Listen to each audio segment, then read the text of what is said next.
Primeiro, é importante dizer que o que foi contratado nas urnas no dia 30 de outubro precisa ser honrado. Esse contrato precisa ser honrado. E no sentido mais positivo, que é garantir a transferência de renda, um programa que é extremamente importante para romper o ciclo da pobreza e da desigualdade. Isto há consenso em todas as linhas ideológicas e até também dos pensamentos do ponto de vista da política econômica. Do outro lado, o presidente Lula, quando governou, foi o presidente que mais cumpriu as metas fiscais, do ponto de vista das metas primárias, ou seja, foi um governo que fez superávit primário. E ele conseguiu reduzir muito a dívida do país, porque ele combinou responsabilidade fiscal com responsabilidade social.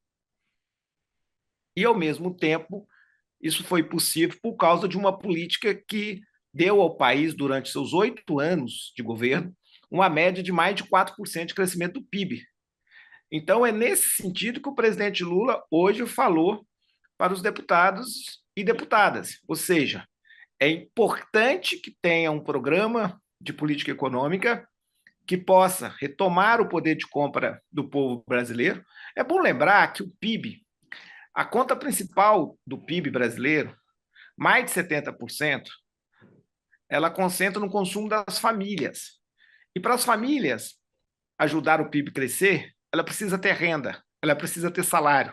Então, ela precisa receber transferência de renda no modelo adequado, porque o modelo que é R$ 600 para todos, não reconhecendo o tamanho das famílias, ou seja, uma família que tem mais crianças tem que receber mais para interditar e interromper aquele ciclo da pobreza. E as políticas de transferência de renda precisam buscar a emancipação desse cidadão, que se dá por ações complementares, por exemplo, na escola em tempo integral, que há consenso. Porém, o Bolsonaro acabou com o Brasil Carinhoso.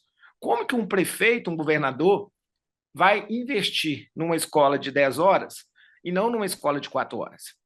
O investimento é muito maior.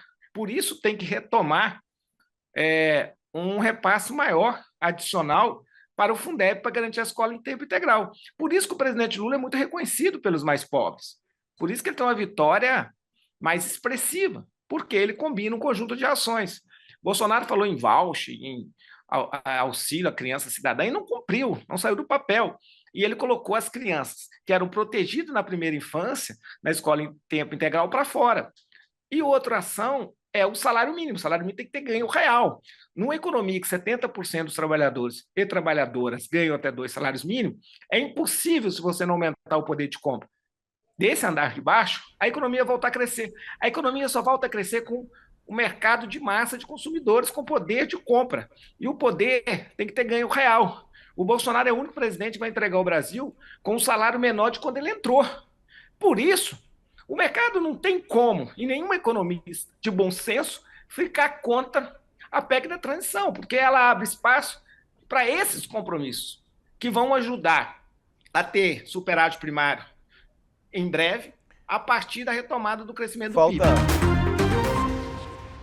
Ele falou que o Alckmin não vai ser ministro hoje. Isso também pode ter impactado. E aí aparece o nome do Guido Mantega, que o mercado já não gosta, né? E aí? O Guido Mantega esteve no governo durante 8 anos. Foi um ministro longevo. Ele não tinha muito jeito, depois do mensalão, da coisa caminhar. Né? Petrolão, essas coisas todas, não tinha muito jeito de caminhar com ele. Mas ele não é um incompetente. E certamente, pelo que eu apurei, ele não deve ser ministro de Fazenda nem de Planejamento. O mais provável é que o Guido Mantega ganhe um cargo razoável no governo, porque prestou serviços ao PT, ao Lula, foi fiel ao Lula, etc. É um cara que o Lula confia e tem os seus conhecimentos na área econômica. Então, vai ter algum cargo, não é um cargo de ministro, provavelmente.